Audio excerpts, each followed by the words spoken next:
Huge. I mean, no, I'm not huge. No, they say yeah. are you bigger than Paul Hogan? Yeah, I'm a little taller than him, like by 3 inches, but no. In the 80s, I think. What are they doing now? I don't know. I haven't heard any of their latest stuff. Are they doing latest stuff? No, I mean, are they working? Are they still living there? Are they royalty there? I don't know. I don't think they're working, but I think they're royalty. Okay. Yeah. I don't know. I haven't met her. I'd like to, but you know, I haven't met her. Tell me about growing up. You grew up in Perth? Yeah. Is that's just a It's the remote most isolated city in the world. It's on the furthest west coast of Australia. And what do you do there for fun?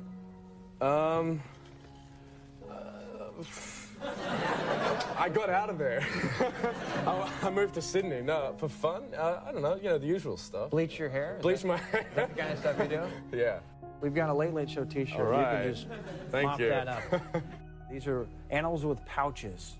Kangaroos. Kangaroos. Yeah. Yeah, we have gray kangaroos, which are like harmless. They're like little pets. Actually, my dad's got a pet kangaroo right now. You can, instead of the dogs? first time in my life I can actually say, yeah, I've got a pet kangaroo at home. And then you got the red kangaroos, which are like 7 feet tall, and they kill you. They can they stand. Now wait a second. If you want to fight one, there is a 7-foot-tall kangaroo. It's called a red kangaroo. Yeah. And they kill people. Or are you joking?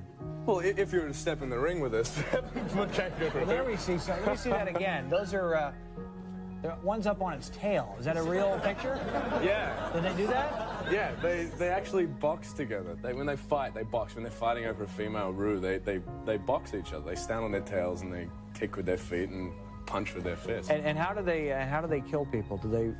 Well, do you know what's been killing people more than like fighting roos is when people have been driving across the country and when they hit a kangaroo, it flips up through the windscreen, and because they got really strong legs because they jump and they got big claws, and when they come through the windscreen, they panic and they just kick, and they've been ripping people and decapitating people. See, I just thought they hopped around and they were fun, but they're attacking cars and people. They're taking over. This would make a They're great not attacking movie. cars, but the cars are attacking them, and from that they're scared, and you know they kill people. But they're friendly, I suppose. The little grey ones are friendly. Yeah, well, the biggest sport in Australia is Aussie rules football. It's like a mixture between soccer, say, and rugby. Do you know rugby? It's like very. This is rough. No pads, full contact. It's a huge oval field, 150 feet from one end to the other, and you got to kick the ball between. There's 4 posts, and you get it through the middle one, it's like 6 points. You get it through the outside one, it's 2. Is that what it is? Yeah. Actually, no. Fosters. We don't drink Fosters. It's marketed like as the Australian beer. I've never. This bothers you. It bothers me. So, is it just an American thing then, Foster's? Yeah, I think it's just a marketing thing. In London, they think we drink Fosters. We drink VB. That's our beer. What? Never heard of it. I know. Is it good though? Yeah, it's good. It's beer. strong. See, American beer is not that strong, is it? I don't know. I mean, what Budweiser is like? Is that the nationwide beer? Yeah. I think they're a sponsor. But so I've I never have to say drunk it's that good. either. Oh yeah, it's good. I like Bud Light actually. It's a nice. Their commercials are good. Yeah. Hey, did they tell you about Buzzword? Yeah. Yeah, we're gonna play Buzzword, and I'll tell you, you're gonna play for that T-shirt that you got all the one wet. that I wiped up the drink. Close your eyes. This is just like. I think the best way to approach this film is with no expectations whatsoever. That's certainly how I approached it last night. That was the first time I'd seen it, and I think you really just have to succumb to it and strap yourself in and expect a journey, and not to over intellectualize it too. I think that could be a trap to like.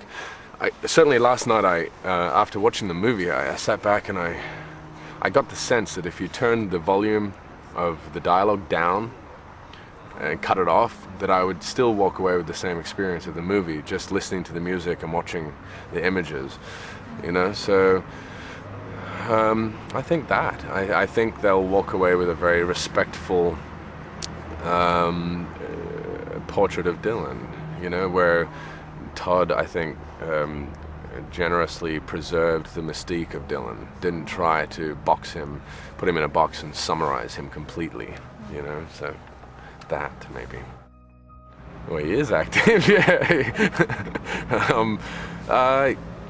Yeah, I think I had and maybe not as much pressure as the other actors, because they were given the task of having to physically and vocally portray him more, you know, whereas I was relieved of that task, and so my portrayal of Dylan was more of an internal one. It was more or less about trying to create a fragrance of the time and of a moment in his moments in his life, aspects of his life revolving around his struggles with love and work and managing that, and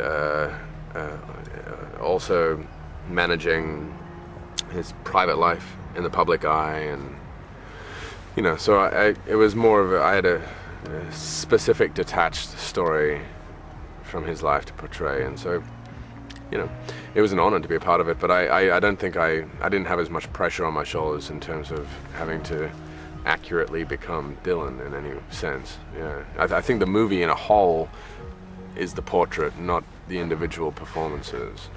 You know, I thought they were astounding. I really did. I was blown away by them.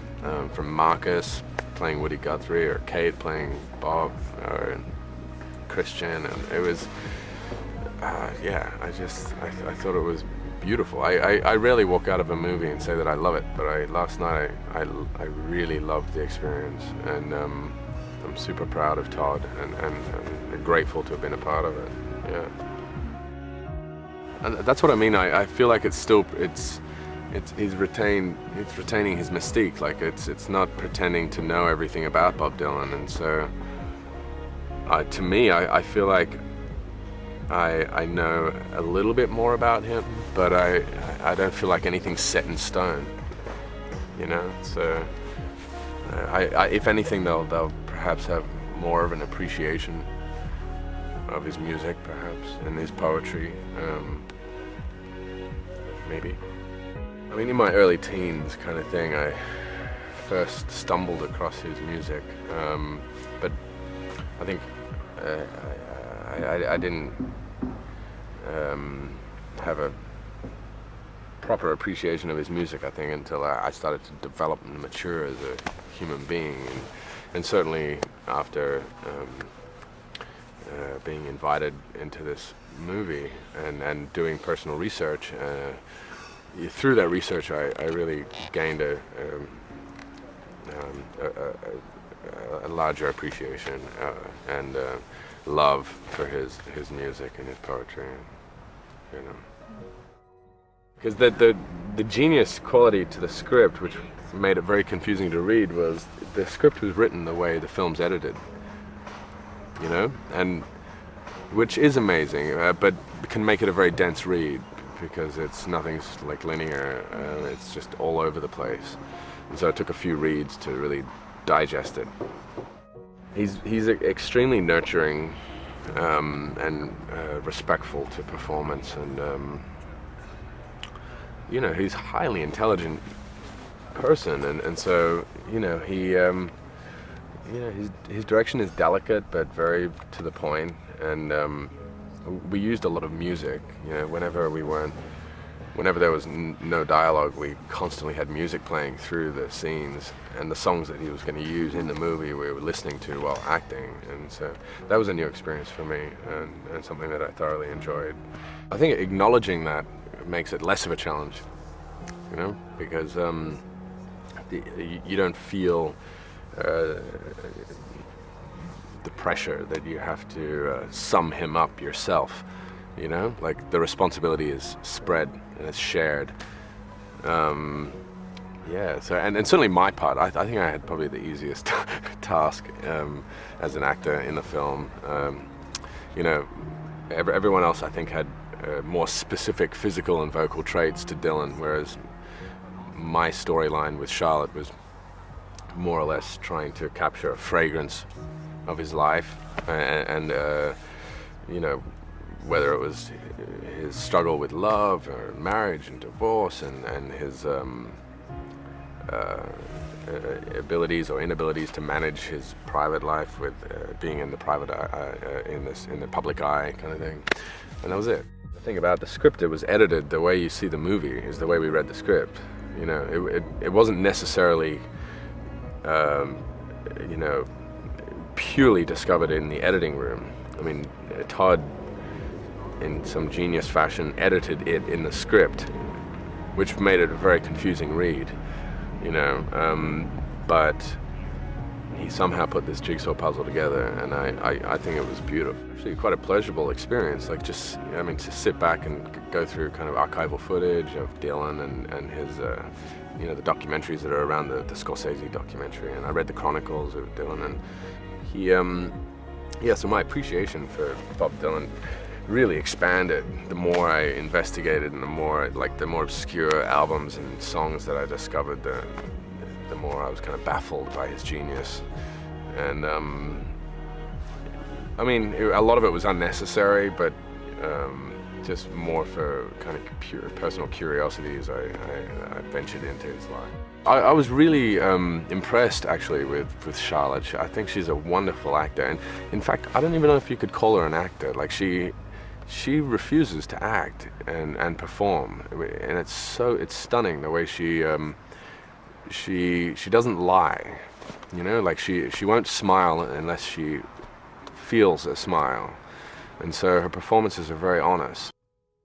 I tend to feel that you know, as an actor, my job is to act, you know, and I'm no smarter than anyone else in terms of my political views and opinions, and I feel like if I start to talk about my beliefs, it just opens up a can of worms, which you never really live down. And you know, you know, people don't really want to know what I think, and it's not going to change the world, you know. So I tend to kind of keep it to myself, you know. Certainly something that Dylan did was reinvent himself as often as possible, and I think for me, it comes from just not wanting to get tired of what I do and bored, you know, and I, you know, I try not to play it safe. That bores me. I like to I like to kind of dare to be bad and push myself to fail, you know, like, because it's only through failure that you learn to succeed. So, you know, that's why I like to try and reinvent and try and take on roles or projects that I fear, you know, because it means if I fear it that I must care for it, and also that it's going to challenge me as a person and as an actor, and then that just keeps it interesting for me. You were surfing in Costa Rica. Yeah. That sounds very cool. What is it like there? It was fantastic. I went with a couple of mates of mine just to surf for 10 days. We went to the Pacific coast, so it was you know, black sand, beaches, warm water, so we could surf in board shorts. Didn't have to wear a wetsuit. Oh, here you have to wear a wetsuit, right? Yeah, it's freezing. Yeah. Where's the best place you've surfed? Probably Bali. No, just kind of.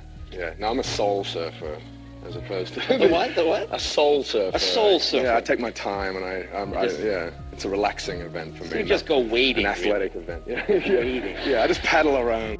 The biggest wave I've seen. You know, you're there with your board, and you go, oh man, I'm not doing that. Oh, I don't know, probably about 20 feet or something. Yeah. Oh, okay. Which is just, you know, ludicrous. So the biggest wave I've surfed is probably a double overhead, probably. So. Yeah.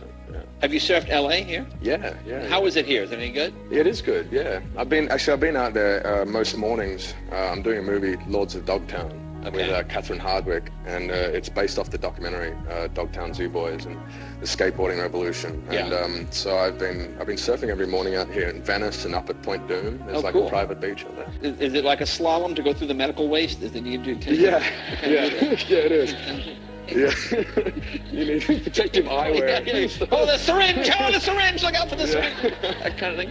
Now you skateboard as well. Yeah. Well, I did, and I have been lately. Are you good at that? Are you good? I'm okay. I'm not really good. But yeah. I can. Are there any tips to skateboarding? Yeah, stay on, don't fall off. Stay on, don't fall off. It was a little time before that, so it was about 6 or 7 years ago. Oh, you were really young when you came. Yeah, I guess I was 18. Okay, and what did you do? What did I do? What was your first? Actually, the first job I got when I arrived here was back home in Australia. It was. So you come here. We got your job at home. Yeah. That's the way it always works. I know. Yeah.